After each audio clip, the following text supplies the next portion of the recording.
Hey everyone, thanks for checking in.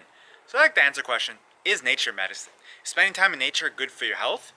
Is spending time in nature beneficial other than the fact that you may be exercising, relaxing, spending time with friends? And there's actually really good research to show you that it is. But let me be clear, this isn't going to help you stop your medications, this isn't going to help you cure disease. And if you're going to do not make any of these radical decisions without obviously consulting with your healthcare practitioner. But if you've been following my videos for a long time, you've known that I've talked about this before in one of my videos during my first year of medical school, where I talked about how I spend time in nature, especially around exam time, where you can get very stressed out and feel very overwhelmed. It's a great way just to change your physiology. And I'll briefly describe a little bit later the benefits and how nature positively impacts your physiology. But it's something I've kind of gone away from.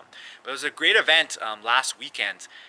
Is actually spearheaded by one of my colleagues, Willow, and there's a great article about kind of what motivated her to create this event, and I've pinned the link to the article in the description box, so definitely make sure to check it out. It's a quick read, very informative, very inspiring, so definitely check that out. And it really reminded me of a great point, and something that's too easy to forget about when you're reading, you're trying to learn all these things, and it's knowledge is potential power. You have to act on it to realize the positive benefits. And it's something I knew about the benefits, but I wasn't consistently making it part of my schedule to get out of nature, get the positive benefits. And I'd be like, how the hell is spending time in nature going to help me?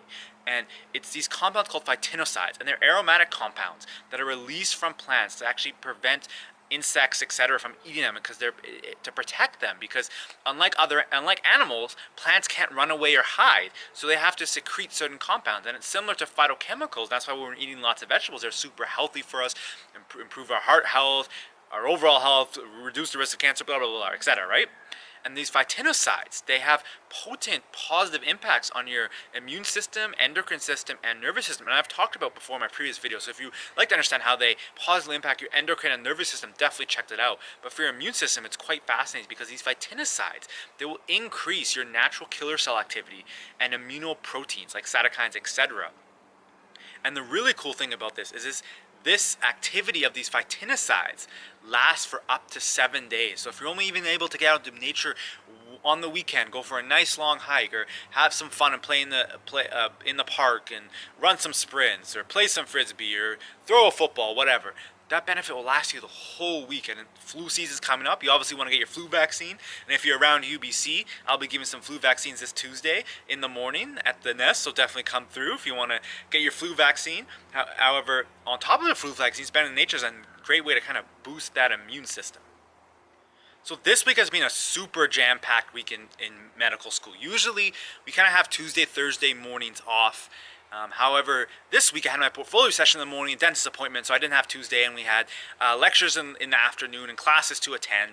And similarly, on Thursday I had my first kind of a sensitive exam. It was the male urogenital exam. It was just an amazing learning experience, because UBC is doing something really innovative where they have what are called clinical teaching associates, and they're not MDs, but they're individuals who are trained in understanding the physical exam. So when you're doing these sensitive exams, you really have no idea what the hell you're doing. They really direct you and guide you through this process. So that was just an amazing process. It was an amazing fun week. And to cap it off, on Friday afternoon, we had our what we called clinical skills integration session. And it's supposed to integrate everything you've done so far in kind of your clinical skills, and how not only to do the clinical skills, get the interview, get all the pertinent information, but to present it to your attending or your staff in a cogent way, so that the important information is getting through in an efficient and concise manner. And it was a super great learning experience. Got to go to St. Paul's Hospital. It was kind of funny because my picture's in the front and all my classmates were making fun of that. Not making fun, but they're excited about it, which is kind of cool.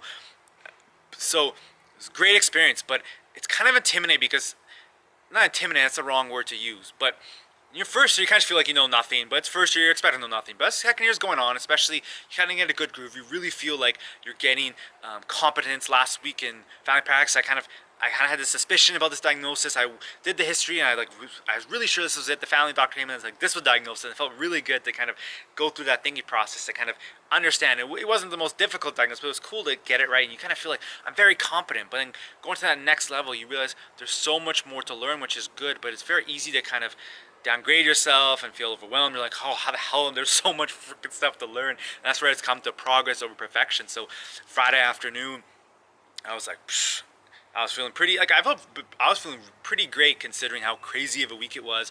Getting up at 5 a.m. every day, which is, I mean, really try to join that 5 a.m. club, as Robin Sharma, a leadership expert, talks about. And I've been feeling excellent because I'm really cognizant of making time to spend time in nature every day. If I'm feeling really, if I'm studying, I'm just like, okay, this is not good. Okay, get on my ass, go to Lighthouse Park. I did that on Thursday. And so Friday I was like, I was thinking about playing basketball, and I was just like, okay, I need to change my physiology. I'm not in a really good state. I'm feeling totally overwhelmed. And I was at Park Row, I bus back, and I was like, okay, I'm no point going home and try to study, because that's what I really want to do, because I feel like there's so much stuff to do. I was like, okay, screw it. Got my affordable bike, went through a beautiful bike along Ambleside Beach, found a really cool kind of outdoor calisthenics, did a lot of pull-ups, push-ups, dips, etc. It was a really fun workout. Biked back to my car, got home, and like ate a nice dinner. It was like super relaxed, and just totally changes your physiology. And I was really interested because also in the talk, there's a child health advocate, Richard Love, and he has coined this term nature deficit disorder. And it's obviously not a medical disease, but it's very interesting considering the rise of ADHD. And actually our development of pediatric specialist that came and gave our lectures for a few weeks, with absolutely amazing woman. She talked about how nature, there's actually some solid evidence, not super great, rigorous, but some very solid evidence showing that spending time in nature can be significantly beneficial for children who are suffering from ADHD. So that was super cool. But okay, so I've gone about the science and all the amazing things and how nature is helping, but how do you what are some practical takeaways you can take from this video? Because as I said, knowledge is only potential power, right? So you could know nature's great for you. Now you know it's phytoncides, and that's really cool. And hopefully that motivates you to get outside, but just knowing that isn't going to actually help you decrease your stress, improve your effectiveness, and help you relax, improve your quality of life. So first I'll talk about like, what are some ways to get out of nature? Because it might seem very hard, and I know you might be saying, hey, I'm not a nature person, screw it, I don't like being in nature. And that was me like 3-4 years ago, especially when I was doing competitive athletics. I was just got to focus on my sport, my training, and not taking a much more holistic approach to kind of movement and exercise. And so I just want to list a couple quick things that I use, and one I love is meditating outside. It kind of gives you, kills two birds with one stone. You're meditating, working on kind of that focus, that clean focus, being present. And then you're also getting your phytoncides, and which is also changing that physiology. And I find nature, especially for me, because I find a lot of times when you're busy in school and you're go, it's hard to just be like, okay, I'm just gonna sit down and meditate, because you're just so in that flow of doing things. But if you can just go out for a nice walk and kind of burn that energy and really, nice run. And I just find being in nature just helps you be present so easily. So then you kind of get into that really nice meditation and flow. And then afterwards I may do some Tai Chi to kind of bring it down. And then I get to my meditation and have a really nice meditation. It kind of anchors in that feeling of presence and mindfulness that I kind of carry without throughout the rest of my day. Second, study outside. It's a great way to also be relaxed.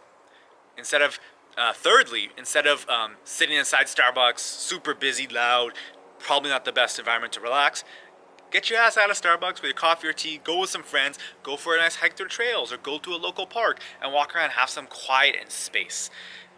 Fourth, get into gardening. It's something I really want to do next time. I'm going to plan to really kind of grow some of my own vegetables and kind of, which has been shown in the research to actually improve the nutrient quality.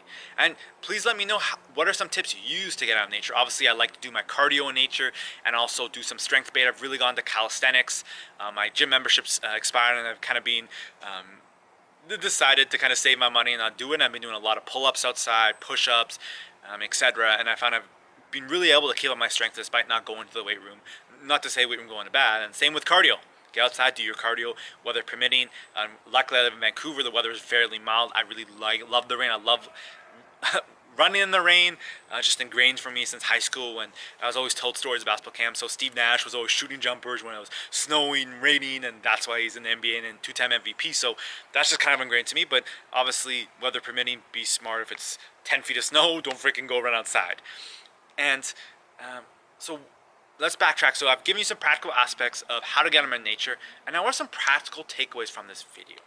So I'm going to say number one, schedule in at least once a week some time in nature, because as I mentioned earlier, the research has shown that the positive immuno effects from the phytoncides by spending time in nature last for up to 7 days.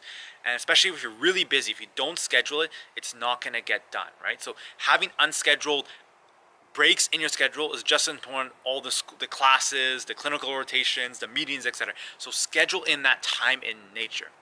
2, always be lurking for squeezing in spots of nature. So if you get to an appointment early or a class early, go to that local park. Or instead of taking the bus that takes you straight to your class, take the bus to get some more scenic route so you get an extra 5-10 minute walk through the beautiful scenery.